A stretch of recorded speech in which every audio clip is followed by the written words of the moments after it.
Yung mga boss, so meron tayong gagawin dito na yung accent na naman, no? Galing ng... Saan kayo galing, sir?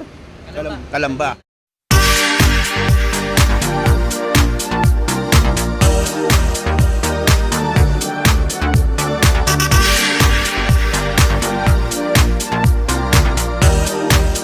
Kalamba, Laguna mga boss. So, hindi na yata, baka hindi nila mapatino-tino doon, ano? So titingnan natin ngayon. So may freon naman, ayan, no? Tapos sir, pa-start daw. So titingnan natin, nagpalit na sila ng pressure switch, nagpalit na ng thermistor, no? Sir, aircon. Okay, naka-aircon na siya mga boss, no? Naka-aircon na. Pumalo, dahan-dahan yung gauge hanggang 70. Tingnan natin yung compressor, yung fan. So hindi umiikot yung fan. Ayan, no? So gagawin ko dito, basahan ko muna ng iskan. Sir, paki-revolution daw, sir. Titingnan ko lang kung mag-i-engage. Hop. Okay. So ito mga boss, no, bumababa ng konti. Ngayon titingnan natin yung compressor, titingnan natin yung auxiliary fan. So marami na kasi ang mukhang sinukuha na yata nila madam doon, no, sa Santa Rosa. So tayo magpapatino ito ngayon. Baklasin ko muna yung compressor, titingnan natin yung dryer, saka natin yung tapos i-scan natin mamaya. Okay. So ito na mga boss, so kinaklas na nila, baklas na sila. O baklas na ng compressor dyan, tapos dryer. Expansion valve, papalitan to, palitan expansion valve dyan. Okay, so nagpalit na pala sa sir dito ng thermistor at saka pressure switch. So yung mga boss, pag ganitong model, bihira masira ang pressure switch nito. Si thermistor naman, hindi basta-basta masira, no?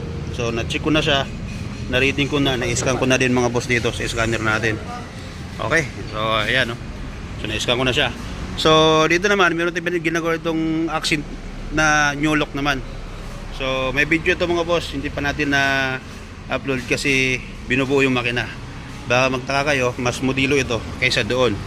Ito kasi 2020, yun 2017, pero nababa yung makina dahil sa maling pagmi-maintenance. So kung makikita nyo, ito ay basa-basa na ng langis. Yung tatlo tuyo. Yan. Okay.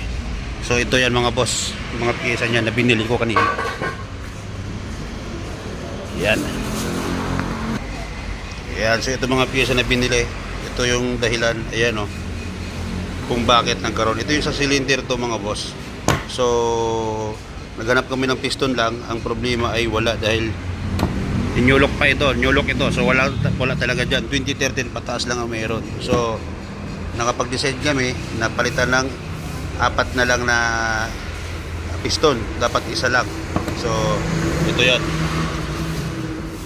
Ayan, oh, Hyundai. So 4 na piston yan mga boss. Okay. Original yan Hyundai mga boss yan. So wala kasi mabili na patingi-tingi. Basta brand nyo, wala, isang set talaga. Kung mag-surplus naman, meron.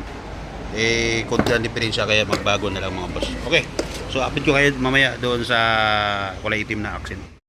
So mga boss, so ito na. Napalitan na ng filter dryer, expansion valve. Tapos yung compressor na baba na, no? Kita nyo, malinis na yan, nalinisan na rin yan, na-sprayhan na yan, pati yung radiator. So charge lang tayo ng freon. Tapos observe natin sa scan kung okay yung reading niya. Saan yung pinagpalitan na dryer dito? Yung pinagpalitan na dryer. Yan mga boss, so ito yung pinagpalitan. Ayan, oh. So dapat kasi ito ay may langis. Ang problema, tuyo. Tsaka kita nyo itim na. So simulan nung bago, hindi pa ito napalitan, 2017 model. So dapat mga boss, advice ko lang every 1 year nagpapalit kayo ng mga ganito, no? Change oil sa compressor. So mga boss, may freon din ako. May isa tayo na initial na 70. So 65 dyan. So titingnan natin kung meron, gagana na yan. Okay. So start natin. Dapat bababa ang reading nun mga boss. Ayun, so start natin. Titingnan natin yung reading ng gauge kung bababa. Okay, ayun, bumaba. So ito, pumalo. Ayan, titingnan ko. Ayan. So ito yung reading niya mga boss. Goods pa ang compressor, hindi pa tayo magpapalit dyan. So karga, dahan-dahan sa pagkarga. Okay, so ito, palamig natin ng konti. Sarado ko lang yung bintana.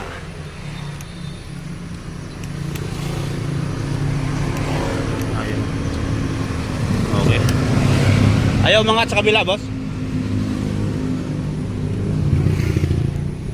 Oh. So taas natin yung ano. Okay, update kayo mga boss pag napalamig na natin. Mga boss, so ito na, tapos na yung Hyundai Accent node sa loob. Check lang natin.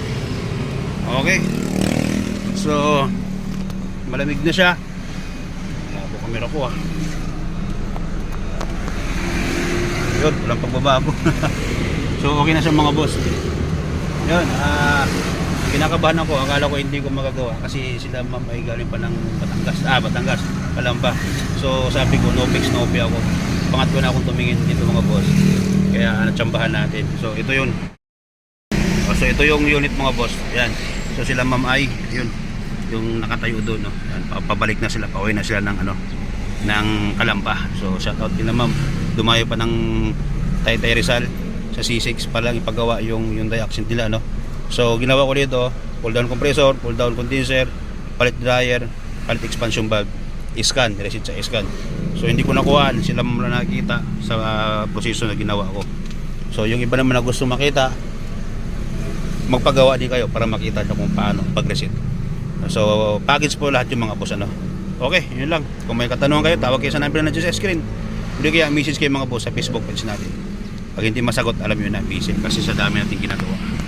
Okay, ayan o. Yan, gagawin pa natin yan naka-start palit ng head unit. Okay, ayan. Yun lang, thank you.